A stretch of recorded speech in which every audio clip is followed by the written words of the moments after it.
Oi pessoal, tudo bem? Vamos continuar lendo Chico Xavier, dessa vez escrevendo, dessa vez escrevendo por Humberto de Campos, que está escrevendo através dele aqui o livro Boa Nova. Esse livro, que segundo eu li, é o segundo preferido de Chico Xavier. O primeiro é Paulo Estevão. Eu já fiz esse Paulo Estevão faz parte dos livros daquela série intitulada Romances de Emmanuel, a que eu me propus fazer nos finais de semana.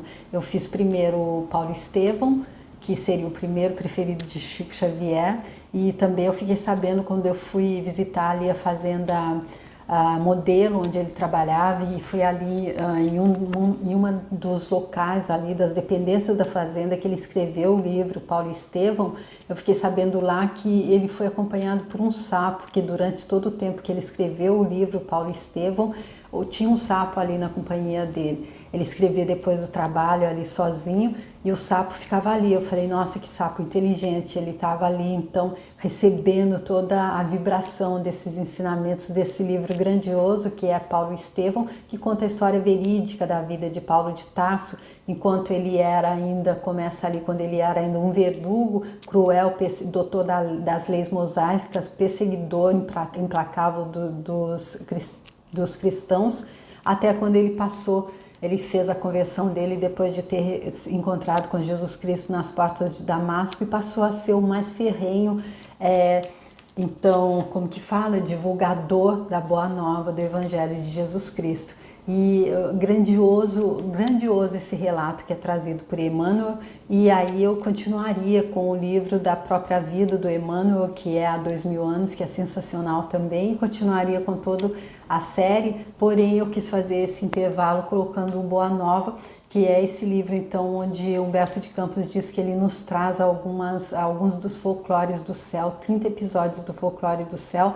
Nós estamos no 22º, o anterior foi o 21º, onde Jesus Cristo nos trouxe a lição da vigilância, onde ele traz, então, aqui Humberto de Campos traz dois exemplos, uma vez com a resposta que Pedro deu quando ele estava perguntando o que é que as pessoas, Jesus Cristo perguntou, o que é que dizem os homens a meu respeito. Cada um deles disse uma coisa e que ouviu de alguém a respeito de Jesus Cristo, e ele disse, as opiniões a meu respeito são divergentes, porém e vós, perguntou aos discípulos mesmos, quem dizeis que eu sou? E foi aí que Pedro se iluminou e disse, tu és o Cristo, o Salvador, o Filho de Deus vivo. E Jesus Cristo disse, bem-aventurado sejas tu, Simão, porque não foi a carne que te revelou estas verdades, mas meu Pai que está nos céus. Mas logo depois dele ter dito que ele estava então realmente ali, com uma espécie mesmo realmente de canalizando a verdade divina, a resposta do próprio Espírito Divino através dele, ele então depois foi chamado a atenção duramente de Jesus Cristo, dizendo que ele, nesse instante, fala pelo espírito do mal. E por que Jesus Cristo falou assim com ele? Porque depois de ter explicado tudo que ele teria que passar, e que ele teria que passar, porque ele teria que dar o testemunho, mostrar como era, porque não adianta nada, trazendo bem uma analogia bem grotesca, não adianta nada mostrar a cobra morta e não mostrar o pau, não mostrar como é que foi que fez. Então ele explicou tudo, e está tudo explicado no vídeo anterior, e apesar de ter entendido tudo, Pedro veio e perguntou, mestre, convém não exagerardes as vossas palavras, não podemos acreditar que tereis de sofrer semelhantes martírios. Onde estaria Deus então com a justiça dos céus? Os fatos que nos deixais entrever viriam demonstrar que o Pai não é tão justo. E aí isso realmente quase tirou Jesus Cristo do sério, que respondeu com serenidade enérgica, serenamente, mas porém enérgico, ele disse, queres também tentar-me como os adversários do Evangelho? E aí disse que ele seria, então, nesse momento, ele estaria falando pelo espírito do mal, ou seja, ele mostrou que há que se orar e vigiar, ainda que a gente esteja ali próximo de uma pessoa muito iluminada, ainda que a gente esteja realmente seguindo, se a gente der uma Ele diz aqui, vigia o teu espírito ao longo do caminho, basta um pensamento de amor para que te eleveis ao céu, mas na jornada do mundo também basta às vezes uma palavra fútil ou uma consideração menos digna para que a alma do homem seja conduzida ao campo do estacionamento e do desespero das trevas por sua própria imprevidência. Ou seja, está tudo nas nossas mãos, nós temos o livre-arbítrio e nós sabemos que devemos estar atentos, sabemos que devemos orar e vigiar o tempo todo. E aqui então vamos para o 22º episódio, que é a mulher e a ressurreição. As águas alegres do Tiberíades se aquietavam, de manso, como tocadas por uma força invisível da natureza, quando a barca de Simão, conduzindo o Senhor, atingiu docemente a praia. O velho apóstolo, abandonando os remos, deixava transparecer nos traços fisionômicos as emoções contraditórias de sua alma, enquanto Jesus o observava, adivinhando-lhe os pensamentos mais recônditos. Aqui com Jesus Cristo é como eu já ouvi dizer pessoas dizendo que não podia se pensar livremente perto de Chico Xavier, que dizer que ele ouvia o que a gente estava, ele podia saber o que a gente estava pensando também. Ou seja, porque são espíritos tão iluminados, tão à frente da gente, que já passaram essa barreira de ter que estar se comunicando através da palavra falada ou escrita, não é? Que tens tu, Simão? Perguntou o mestre com um olhar penetrante e amigo. Surpreendido com a palavra do Senhor, o velho Cefas deu por um gesto a perceber seus receios e suas apreensões. Cefas aqui então seria a forma como Jesus Cristo chamava ele e, pelo que eu entendi, quer dizer pedra. Pedro, tu és pedra, acredito que seja isso. Como se encontrasse dificuldade em esquecer totalmente a lei antiga para penetrar os umbrais da ideia nova no seu caminho largo de amor, de luz e de esperança.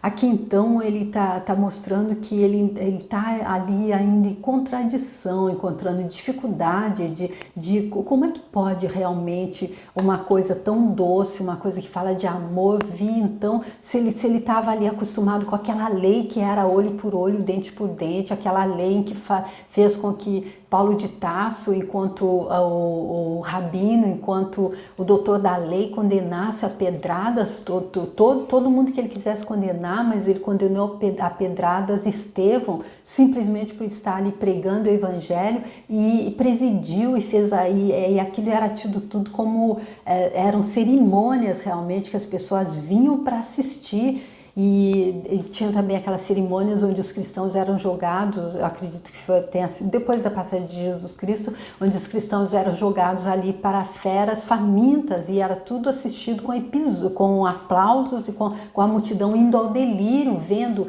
isso que acontecia. Então eu acredito que ele se encontrava nessa total briga dentro dele mesmo de pensar como é possível que seja isso mesmo, que tudo isso que é essa coisa tão terrível do olho por olho, dente por dente, do que é a minha raça, o que é diferente de mim deve morrer mesmo. E aí Jesus Cristo vem com a boa nova, ensinando que todos deveriam se chamar de irmãos e se amarem, pois eram todos filhos de um só Deus, de um Deus Pai e Mãe de todos. Então ele tá aqui com essa dúvida aqui, como se encontrasse dificuldade em esquecer totalmente a lei antiga, a lei mosaica, para penetrar os umbrais da ideia nova, no caminho largo de amor, de luz e de esperança. Exatamente o contrário daquele caminho estreito de separação, de falta de amor, de crueldade, que era como as leis eram interpretadas nessa época.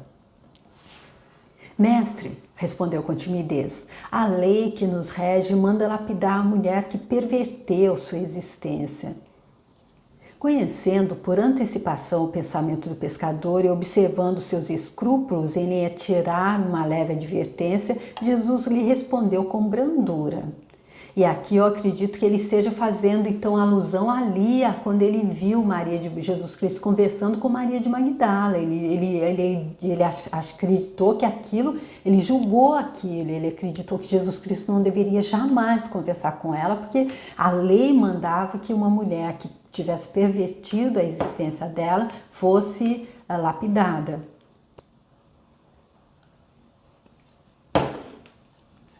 E Jesus Cristo responde então: quase sempre, Simão, não é a mulher que se perverte a si mesmo, é o homem quem lhe destrói a vida. Entretanto, tornou o apóstolo respeitosamente: os nossos legisladores sempre ordenaram severidade e rispidez para com as decaídas.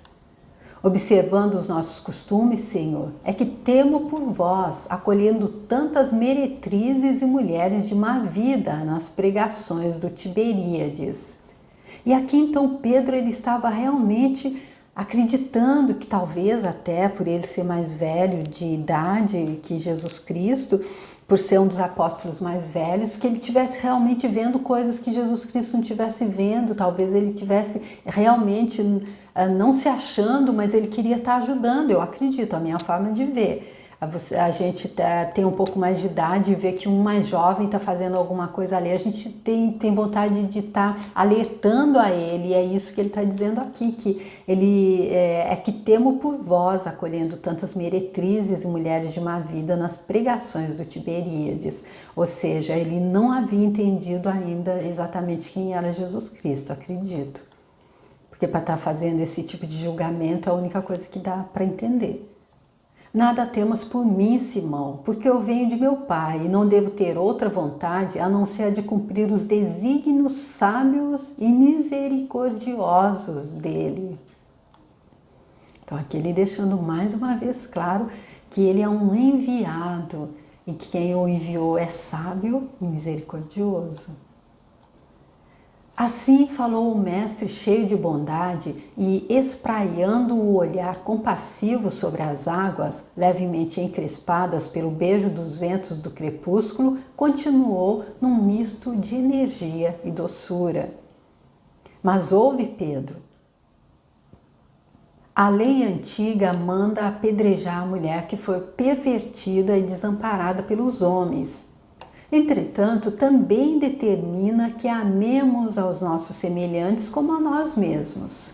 Aqui, então, ele colocando aqui o Pedro em uma sinuca de bico, porque olha aqui, se a lei manda, ele cumpre tão bem a lei, que manda apedrejar, então tem que apedrejar que foi pervertida. Mas ela diz que também determina que nós nos amemos uns aos outros como a nós mesmos. E aí, será que nós gostaríamos de ser apedrejados? Será que a gente gostaria que a lei fosse aplicada tão assim ferozmente contra a gente mesmo? E o meu destino é o cumprimento da lei, pelo amor mais sublime sobre a terra.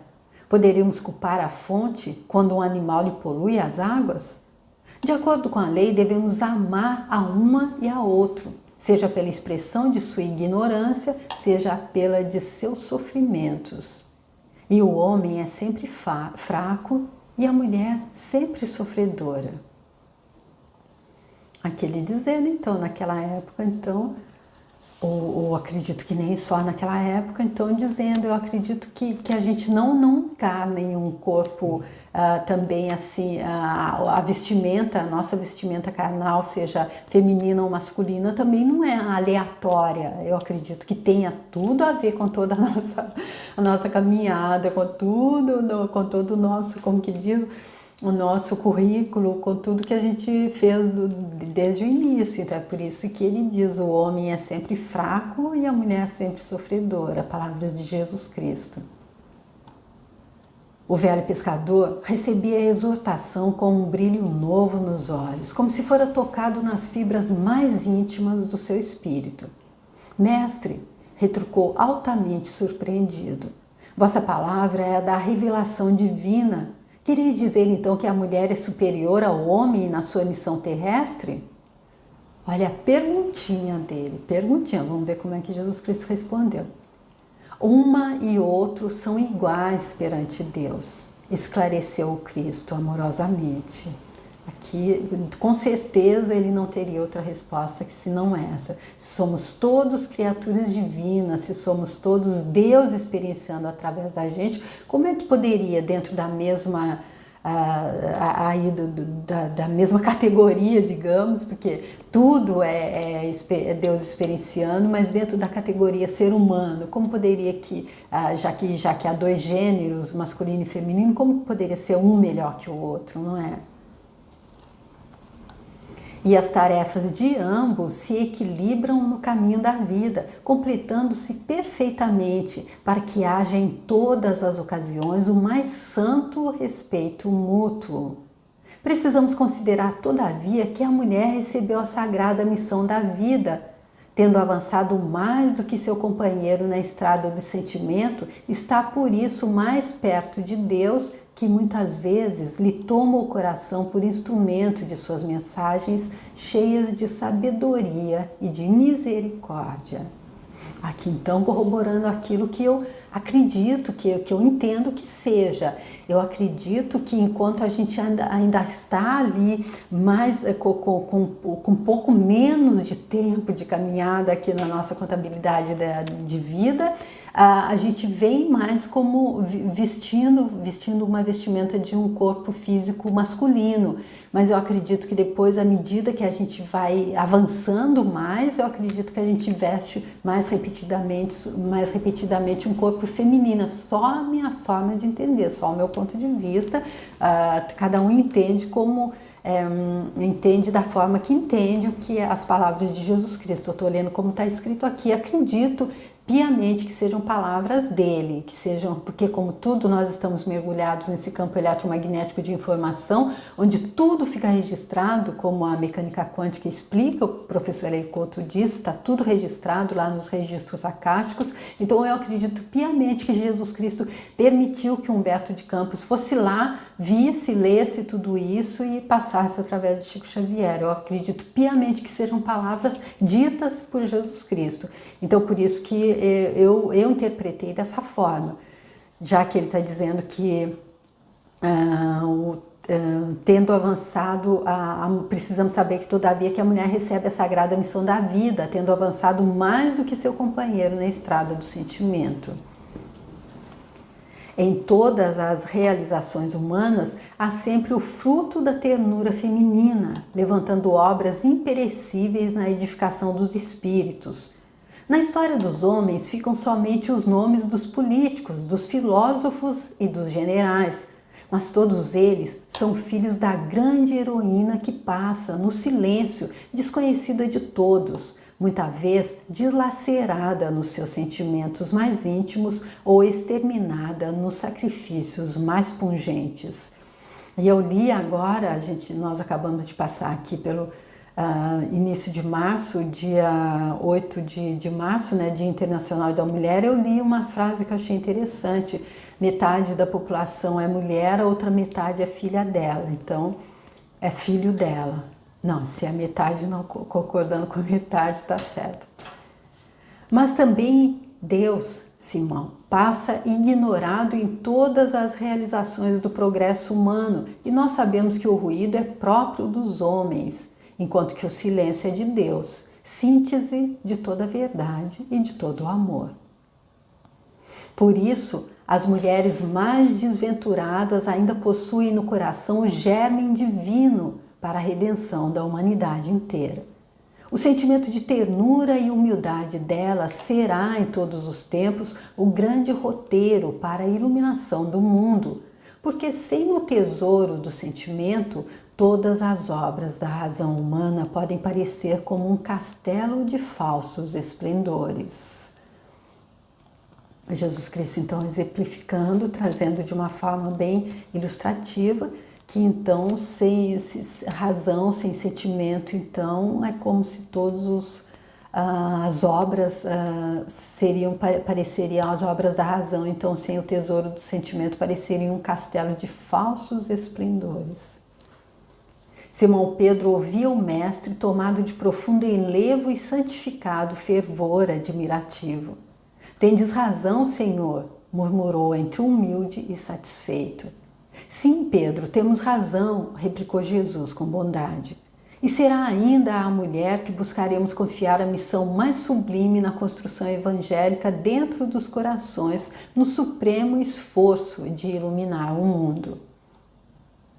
Aqui, então, acredito que o exemplo que nós temos também é o de Maria, porque vê o filho passar pelo que ela viu e continuar e não se revoltar, como o próprio Pedro disse, quando ele disse só que passaria, ele nem estava passando ainda, Pedro julgou que Deus fosse injusto. E Maria viu o filho passar e juntou ali todas as forças do coração dela, então, para ver, para ter força nesse momento, estar ali do lado dele, porque ela sabia, ela confiava, ela sabia a missão que ela tinha e ela era um espírito grande o suficiente para estar então encarnando esse corpo de mulher para passar por essa missão tão sublime, tão grandiosa que exigia tanto assim dela. O apóstolo do Tiberíades ouvira as derradeiras palavras do Divino Mestre tomado de surpresa. Conservou-se, no entanto, em silêncio ante o sorriso doce do Messias. Muito distante, o último beijo do sol punha um reflexo dourado no leque móvel das águas que as correntes claras do Jordão enriqueciam. Simão Pedro, fatigado do labor diário, preparou-se para descansar, com sua alma clareada pelas novas revelações da palavra do Senhor, as quais, cheias de luz e de esperança divinas, dissipavam as obscuridades da lei de Moisés.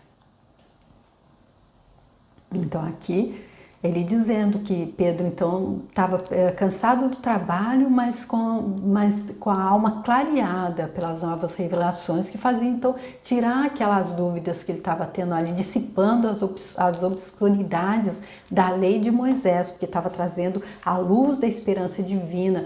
E aí com isso ele entendendo como fazer a diferença e entendendo que as leis de Moisés então estavam sendo complementadas por esse amor e essa fraternidade. 2 dias eram passados sobre o doloroso drama do Calvário, em cuja cruz de inominável martírio se sacrificara o Mestre pelo bem de todos os homens. Penosa situação de dúvida reinava dentro da pequena comunidade dos discípulos. Quase todos haviam vacilado na hora extrema. O raciocínio frágil do homem lutava por compreender a finalidade daquele sacrifício. Não era Jesus, o poderoso Filho de Deus, que consolara os tristes, ressuscitara mortos, sarara enfermos de doenças incuráveis? Por que não conjurara a traição de Judas com suas forças sobrenaturais? Por que se humilhara assim, sangrando de dor nas ruas de Jerusalém, submetendo-se ao ridículo e à zombaria? Então, o emissário do Pai Celestial deveria ser crucificado entre 2 ladrões. Aqui, então, ele dizendo, o raciocínio frágil do homem lutava por compreender a finalidade daquele sacrifício. E aí a gente pensa, né, talvez porque o raciocínio, a memória, né, é frágil, porque Jesus Cristo explicou nesse capítulo mesmo, nesse episódio mesmo, o que é, qual era o objetivo, onde é que estava fundamentado tudo isso que ele teria que passar, não é? Enquanto essas questões eram examinadas de boca em boca, a lembrança do Messias ficava relegada a plano inferior, olvidada a sua exemplificação e a grandeza dos seus ensinamentos. O barco da fé não sossobrara inteiramente, porque ali estavam as lágrimas do coração materno trespassado de amarras. Ou seja, então a fé não totalmente se afogou completamente por causa então desse coração materno que estava ali, trespassado de amarras, porém estava ali. O Messias redivivo, porém, observava a incompreensão de seus discípulos como um pastor que contempla seu rebanho desarvorado. Desejava fazer ouvida a sua palavra divina dentro dos corações atormentados, mas só a fé ardente e o ardente amor conseguem vencer os abismos de sombra entre a terra e o céu. E todos os companheiros se deixavam abater pelas ideias negativas. Então ele desejava se fazer ouvir, mas apenas a fé ardente, o ardente amor consegue vencer esses abismos. E todos eles estavam ali abatidos pelas ideias negativas, então não estava deixando passar fé nem amor, não é? Estava ali como se a comunicação então tivesse obstruída, acredito. Foi então quando, na manhã do terceiro dia, a ex-pecadora de Magdala se acercou do sepulcro com perfumes e flores. Queria ainda uma vez aromatizar aquelas mãos inertes e frias. Queria, uma vez mais, contemplar o Mestre adorado para cobri-lo com o pranto do seu amor purificado e ardoroso. No seu coração estava aquela fé radiosa e pura que o Senhor lhe ensinara e, sobretudo, aquela dedicação divina com que pudera renunciar a todas as paixões que a seduziam no mundo. Maria Madalena ia ao túmulo com amor e só o amor pode realizar os milagres supremos. Então aqui a segunda mulher, então aqui nesse exemplo que ele está dando então de como é que são talvez espíritos aí mais alicerçados na fé, que ele diz que o barco da fé então não se afundaram completamente, primeiro por causa da mãe e agora então Maria de Madalena, que vai lá então para estar mais uma vez mostrando o carinho e o afeto e o amor dela pelo corpo ali já de Jesus Cristo sem vida. Estupefata por não encontrar o corpo bem-amado, já se retirava entristecida para dar ciência do que verificara aos companheiros, quando uma voz carinhosa e meiga exclamou brandamente aos seus ouvidos: Maria? Ela se supôs admoestada pelo jardineiro, mas em breves instantes reconhecia a voz inesquecível do mestre e lhe contemplava o inovidável sorriso.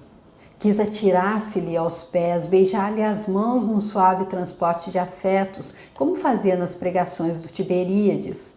Porém, com um gesto de soberana ternura, Jesus a afastou, esclarecendo: Não me toques, pois ainda não fui a meu Pai, que está nos céus. Instintivamente, Madalena se ajoelhou e recebeu o olhar do mestre num transbordamento de lágrimas de inexcedível ventura. Era a promessa de Jesus que se cumpria. A realidade da ressurreição era a essência divina que manteria a eternidade ao cristianismo. A mensagem da alegria ressoou então na comunidade inteira. Jesus ressuscitara. O Evangelho era a verdade imutável. Em todos os corações pairava uma divina embriaguez de luz e júbilos celestiais. Levantava-se a fé, renovava-se o amor, morrera a dúvida e reerguera-se o ânimo em todos os espíritos. Na amplitude da vibração amorosa, outros olhos puderam vê-lo e outros ouvidos lhe escutaram a voz doçorosa e persuasiva que ecoou nos dias gloriosos de Jerusalém ou de Cafarnaum. Então, depois dessa boa nova que Maria de Magdala trouxe, então, em todos os corações pairou então a divina embriaguez de luz e júbilos celestiais, porque todos puderam vê-lo e ouvir, os olhos puderam vê-lo e os ouvidos puderam ouvir a voz doce e persuasiva dele. Desde essa hora, a família cristã se movimentou no mundo para nunca mais esquecer o exemplo do Messias. A luz da ressurreição, através da fé ardente e do amor de Maria Madalena, havia banhado de claridade imensa a estrada cristã para todos os séculos terrestres. É por isso que todos os historiadores das origens do cristianismo param apenas assombrados ante a fé profunda dos primeiros discípulos que se dispersaram pelo deserto das grandes cidades para a pregação da Boa Nova, e observando a confiança serena de todos os mártires que se têm sacrificado na esteira infinita do tempo pela ideia de Jesus, perguntam espantados, como Ernesto Renas, numa de suas obras: onde está o sábio da terra que já deu ao mundo tanta alegria como a carinhosa Maria de Magdala? Aqui então ele explicando por que então o título desse episódio então, que é a mulher e a ressurreição. Quando Jesus Cristo explica, então, quais são os labores que são determinados, então, para um espírito que se reveste de um corpo feminino, e aqui, então, mostrando que, através, então, de Maria de Magdala, Maria Madalena, aquela que foi considerada a pecadora, que Pedro até pensou que Jesus Cristo não deveria, ele ficaria em maus lençóis se conversasse com ela. Ela então é que foi lá e trouxe ao mundo toda essa alegria de trazer então a informação, a mensagem de que Jesus havia ressuscitado. Então é assim que se conclui esse 22º episódio, e aí eu espero que vocês tenham gostado também dessa passagem tão grandiosa, esse ensinamento tão bonito que Humberto de Campos traz aqui de Jesus Cristo através de Chico Xavier. E o próximo vai ser o 23º episódio, o Servo Bom. Eu espero também que vocês possam acompanhar, que vocês possam gostar quando eu for fazer então. Muito obrigada pela companhia de vocês, muito obrigada por vocês que mandam mensagens, por vocês que compartilham esse vídeo com essa mensagem tão grandiosa de Chico Xavier, Humberto de Campos. E muito obrigada você que se inscreve no canal, você que curte o vídeo, muitíssimo obrigada, eu fico muito feliz, muito obrigada mesmo, e muito obrigada você que vai estar comigo aqui para o próximo episódio, que vai ser o Servo Bom. Vamos ver o que Humberto de Campos então está preparando para a gente nesse episódio. Muito obrigada, tchau!